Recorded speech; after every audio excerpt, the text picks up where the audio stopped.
Coach, when I say Cincinnati Bearcat basketball in the Big 12, what's the first thing that runs through your mind? Exciting. It's exciting, right? This is the best basketball league in America. Cincinnati basketball has such storied tradition. It's one of the great programs in college basketball history. So to be a part of the best basketball league feels right in a lot of ways. Does it mean that we're ready? No. I mean, there's some adjustment there for our program, but big picture, it does feel right to be a part of a league like this. Yeah, we're in the CPA. It's iconic, right? It matters. You played at North Carolina. You actually played against BYU in Maui back in, 04? Fall of 04. What do you remember from that? Well, we had a really good team. We ended up winning the national championship that year, and I remember that we played really well. We actually were coming off – we were picked number 1 in the country in the preseason poll, and we lost our first game of the year to Santa Clara in Oakland, in the old Oakland Coliseum, on the way out to Maui. And Roy Williams, our coach, was not happy. And I think the hardest practice of my career was in Maui when we landed the next day. And then that game against BYU, I wouldn't say myself, I played a little that night, but I wouldn't say myself, but some of my teammates took out all their frustration on BYU. So it was a lopsided win, but that was a heck of a team, and I can't take a lot of credit for it. And it's a little humid and warm in that gym, I think, right? We played there this past year at Cincinnati, and it was interesting going back, almost 20 years later. But it hadn't changed a bit. It's hot, and it's one of the great events we have early in the season, certainly. So it's been neat to be a part of it now twice. Playing for the great Roy Williams at North Carolina, how did what you experienced there shape and impact your own approach to being a head coach at another tradition-rich program? It's almost hard to put into words, guys, the impact that Coach Williams has had on my coaching career and my life, right? I mean, it's like if you start trying to get into detail about it, I'm leaving something out, or I'm not hitting every point. But, I went to North Carolina because I knew it would be difficult to play. That ended up working out over time. But I went there because I knew I wanted to coach after I was done playing. And he promised me that he would help me with that, and he's fulfilled that promise times 1,000 now, and continues to. So I've just been really fortunate to have a lot of great people along the journey that have supported me and helped me learn and grow, but he's got to be at the top of the list. So certainly BYU and Cincinnati and UCF to some degree, new guys in the league that have good tradition, that are walking in, and no one really expects much. But what do you expect of your group this year? I expect that we're going to have some adjustment. It's like I've said this a lot today. When you have a freshman coming into college basketball, he doesn't know what he doesn't know yet, and there's going to be an adjustment. The question is how quickly are you going to adjust? How quickly are you going to learn? We can prepare all we want, and we're trying. I know Mark's trying. We're preparing all we want for what we have ahead, but there's things we don't know because we haven't been a part of the league. And the leagues that we were in, even though we had games like that and environments like that, they weren't night after night after night. So there's going to be an adjustment. How quickly can our team adjust?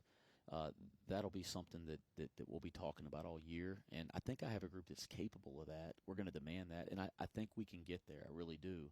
But I have enough respect for what this league has been, the coaches in this league, not just the ones that have been there, but the ones joining our league and like BYU's program, that I don't think it's going to be easy. But I have a lot of confidence in my group.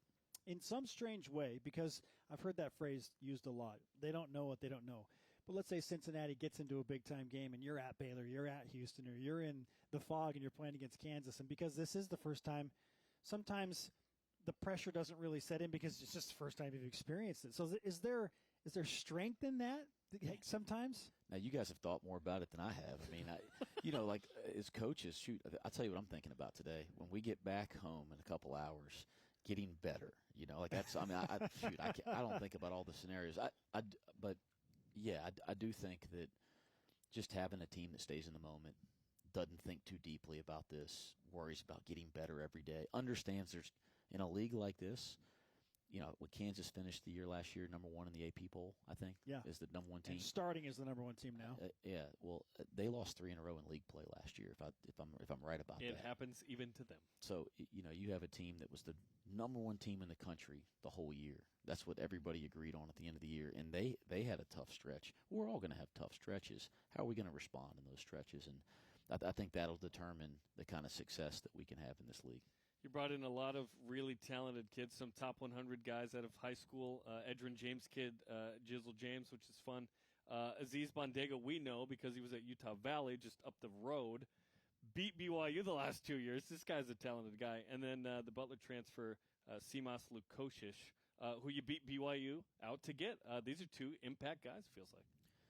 They are. I love the roster we've assembled.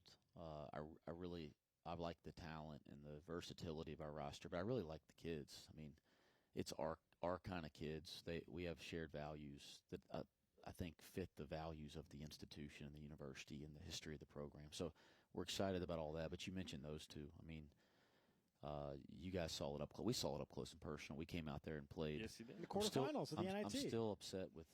We were redoing our floor during the NIT for the Big 12. So instead of having a home game against Utah Valley, we learned how difficult this trip is going to be to come out and play you guys. Now the good news is you guys got to do the same thing at some point.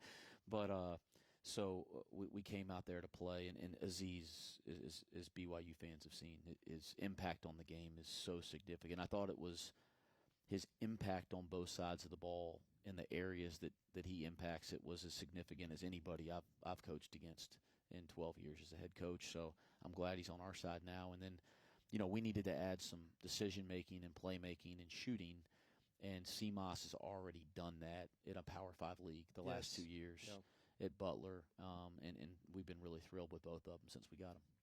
You mentioned that we're not there yet. We're going to work hard to get there to be ready for the Big 12. What is the number one thing that you're working on? It could be recruiting. It could just be development of you guys you have in the program now. But where do you begin that process to make you feel better about being ready for the Big 12? Yeah, I think it always starts first with the people around us every day, with the people in our program. So you mentioned it. It's the development of those people, include myself in that, our staff, our team, our individual players. Developing that team dynamic, the thing that we've talked a lot about, and again, we don't know what we don't know, but there's going to be some challenges. There's going to be some tough moments. We got to find every way we can to get more connected as a group in a fast way because we have some newcomers, and to learn how we're going to respond to not just bad things, but also good things.